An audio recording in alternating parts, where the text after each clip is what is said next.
நிச்சயமாக கேப்டன் பிரபாகரன் 2க்கும் லியாகத் அலி கான் தான் வசனம் எழுதுவார்.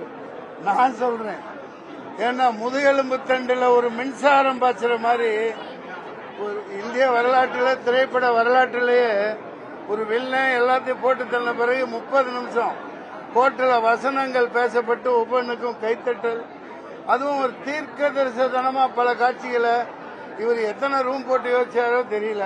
இப்ப நடந்துட்டு இருக்கிறது அப்படியே நடக்குது. இயக்குனர் ஐயா டைரக்டர் ஆர்.கே. செல்வமணி அவர்கள் மிக மிக தீர்க்க தரிசனமா, அன்னைக்கு வீரப்பனார் நான் கண்ணில் பார்த்ததில்லை, எப்படி இருப்பார் கருப்பா சிவப்பான்னு தெரியாது. ஆனா 2 வருஷம் கழிச்சு இண்டுல வேலை செஞ்ச ஒரு பையன் வந்தான். அது எப்படி என்ன சாகடிக்கிற மாதிரி காட்டலாம், நான் தான் பிரபாகரனை சாவடிக்கிற மாதிரி காட்டணும் அப்படின்னு சொல்லி மிரட்டி விட்டுருந்தார் வீரப்பனார்.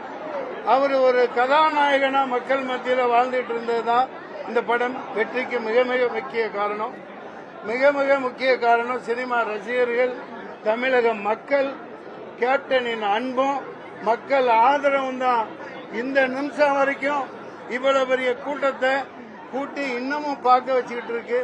அதுக்காக அந்த மக்களுக்கு நான் மிக மிக தமிழக மக்களுக்கும் தென்னிந்திய மக்களுக்கும் நான் ரொம்ப கடன்பட்டிருக்கேன்.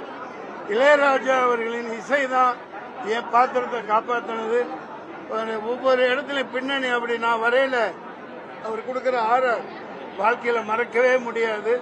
இப்படி ஒவ்வொன்றா நன்றி சொன்னோம். சரத்குமார் சார், ரம்யா கிருஷ்ணன் அவர்கள். எனக்கு நான் இதுல சாதாரணமா தான் நடிக்க இருந்தேன். ஆனா அண்ணன் டைரக்டர் சார் சுழுக்கெடுத்து வசன உச்சரிப்பெல்லாம் எனக்கு இப்படி வேணும்னு சொல்லி கொடுத்து என்னை செதுக்கினது ஆர்.கே. செல்வமணி சார். இப்படி ஏகப்பட்ட விஷயங்கள் தமிழக அரசியல அந்த காலத்து 34 வருஷத்துக்கு முன்னாடி இவ்வளவு தைரியமா தோல் உரிச்ச ஒரு மாபெரும் புரட்சி இயக்குனர் தான் செல்வமணி அவர்கள். இன்னமும் அந்த வீரியம் குறையாம இருக்கு. நிச்சயமா அது குறையாம அடிப்பார். அதன் மூலம் ஒரு மிகப்பெரிய ஒரு புரட்சி நிச்சயமாக ஏற்படும். நான் ரொம்ப பேசிக்க விரும்பல. அந்த காலத்துல வந்து வீரப்பனோட கொலை மிரட்டல் இருக்குது. நான் வீரப்பன் கொலை மிரட்டல் இருந்ததெல்லாம் இல்ல, மக்களாலும் மோகிக்கப்பட்ட. எப்படி கிளைமாக்ஸ்ல வசனம் சொல்ற லியாகத் அலி கான் வசனம், ஐயோ ஐயோ ஐயோ, வண்டியில வரும், ஹெலிகாப்டர்ல அங்கிருந்து பிளைட்ல கோயம்புத்தூருக்கு வரும், 40-50 பக்கம். அவரு மல்லியம்பட்டி அம்பாசிடர் எடுத்துக்கிட்டு கோயம்புத்தூர் வந்து அங்கிருந்து பாலக்காடு கொண்டாந்து அங்கிருந்து சாலக்குடிக்கு ஜீப் வழியா அந்த இது மாரத்தான், என்ன ரேஸ் அது, மாரத்தான் இல்ல, கையில புடிச்சு வாங்கிட்டு போவாங்க ரிலே. அந்த மாதிரி வசனம் வந்து சேர மாதிரி 5 மணி ஆகும். கூப்பிடறான் சொல்லி எங்கேயாவது குதிரை கடியில உட்காந்து புல்லு கடிச்சிட்டு இருப்பேன். என்னை கூப்பிட்டு பேச வைப்பாங்க. அப்படி ஒரு வசனம். நீங்க கேட்டது அதான் வீரப்பன்.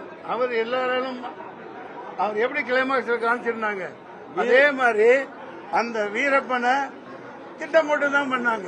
அவன் நிச்சயமா சாகடிச்சிருக்க முடியாது. திட்டம் போட்டு அதே மாதிரி பயனடைந்தவர்கள் பேர் சொல்லிடக்கூடாதுங்கிறதுக்காக கொல்லப்பட்டவர் தான் இன்றைக்கும் அந்த வீரப்பன் மக்கள் மனதில் வாழ்ந்து கொண்டிருக்கிறான். கதாபாத்திரமாக அல்ல, உண்மையாக வாழ்ந்து கொண்டிருக்கிறான். அவன் இருந்த வரைக்கும் காடு நல்லா இருந்துச்சு, தண்ணி எல்லாம் வந்துகிட்டு இருந்துச்சு, எவனும் டேம் கட்டுறதை பத்தி யோசிக்க மாட்டான். இப்ப மறுபடியும் ஒரு வீரப்பன் பிறப்பான், வருவேன். நன்றி.